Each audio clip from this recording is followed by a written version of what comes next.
प्रदेशाध्यक्ष निवडीनंतर नेत्यांचं Sharad पवारांसोबत photo session. Jayant Patil, Shashikant Shinde, खासदार धैर्यशील मोहिते, अमर काळे, निलेश लंके, बजरंग सोनावणे आणि भास्कर भगरे एकाच फोटोमध्ये एकत्रित फोटो सुप्रिया सुळेंनी ठेवला व्हॉट्सअप स्टेटसवर।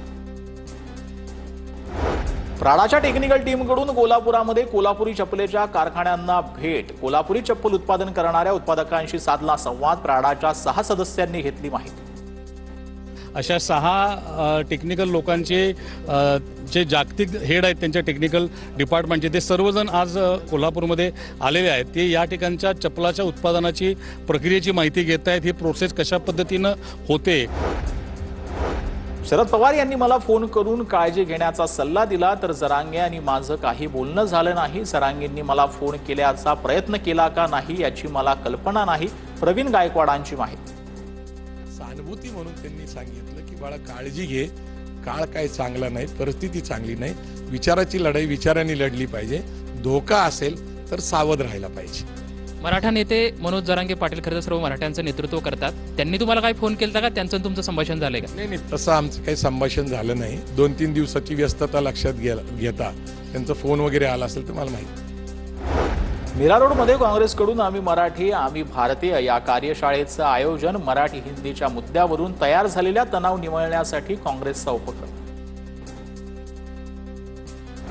हिंदू विरुद्ध मराठी असा कुटील डाव रचला आहे। हिंदी सक्तीला विरोध पाहता सरकारनं निर्णय मागे घेतला, मात्र नरेंद्र जाधव समिती मराठीच्या डोक्यावर लटकवत ठेवली। मराठी हिंदी वादावरती काँग्रेसचे प्रदेशाध्यक्ष हर्षवर्धन सकपाळांची प्रतिक्रिया।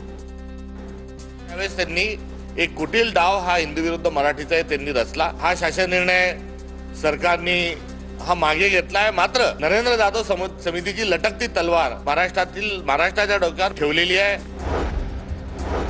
चंद्रपुरात ठाकरे गटाला भाजपचा धक्का। जिल्हा प्रमुख रवींद्र शिंदे यांचा भाजपात प्रवेश। चंद्रपूर जिल्हा मध्यवर्ती बँकेचे अध्यक्षपद खेचून आणण्यासाठी भाजपची खेळी। रवींद्र शिंदे यांच्याकडे बँकेचे 3 संचालक। ठाकरेंच्या शिवसेनेचे बीड जिल्ह्यातील अनेक पदाधिकारी शिंदेंच्या शिवसेनेमध्ये। उपमुख्यमंत्री एकनाथ शिंदेंच्या उपस्थितीत पक्षप्रवेश सोहळा। नागपूर हिंसाचारातील आरोपी फहीम खानला जामीन मंजूर। नागपूर मध्यवर्ती कारागृहातून फहीम खानची सुटका। नांदेडच्या शंकरनगर येथील गोदावरी मनार सहकारी साखर कारखाना बंद। परिसरातील अनेक गावांवरती बेकारीची वेळ। कारखाना पुन्हा सुरू करण्यासाठी हिप्परगा गावच्या सरपंचांनी घेतली उपमुख्यमंत्री अजित पवारांची भेट। बीडमध्ये पिस्तूल सोबत फोटो काढून व्हायरल करणाऱ्यांची पोलिसांनी उतरवली मस्ती। 3 आरोपींची चौकशी, पिस्तूल जप्त। परळीतील डॉक्टर श्यामाप्रसाद मुखर्जी उड्डाणपूल आजपासून 5 ऑगस्ट पर्यंत कामासाठी बंद राहणार। अनेक दिवसांच्या मागणीनंतर उड्डाणपुलाची दुरुस्ती होणार। रायगडच्या सुधागडमधील पावळुतलीत जे आहे ते मुसळधार पावसात भिंत कोसळली। भिंत कोसळल्यानं घराचं मोठं नुकसान। सुदैवानं घटनेत कोणतीही जीवितहानी नाही। अकोला शहरातील लहान उमरी परिसरातील एका घरावर वीज कोसळली। विजेमुळे घरातील पंखा, टीव्ही आणि इलेक्ट्रॉनिक उपकरणं जी आहेत ती बंद पडली। पुण्याहून दिल्लीला जाणारं एअर इंडियाचं विमान ऐनवेळी रद्द। 100 ते 200 प्रवासी पुणे विमानतळावर खोळंबले। मावळचे खासदार श्रीरंग बारणे यांच्यावरही विमान बदलण्याची वेळ। पनवेल महानगरपालिकेच्या परिसरामध्ये अनधिकृत टपऱ्यांमुळे राजकारण तापण्याची शक्यता। ठराविक अधिकाऱ्यांच्या टपरी मालकांशी असलेल्या लागेबांध्यामुळे पानटपऱ्या हटवल्या जात नाहीत। ठाकरेंच्या युवासेनेचा आरोप। नांदेड कृषी उत्पन्न बाजार समितीमध्ये शेतकरी आक्रमक। शेतकऱ्यांनी हळदीचा लिलाव बंद पाडला। हळद विकल्यानंतर शेतकऱ्यांना तात्काळ पैसे देण्याची मागणी।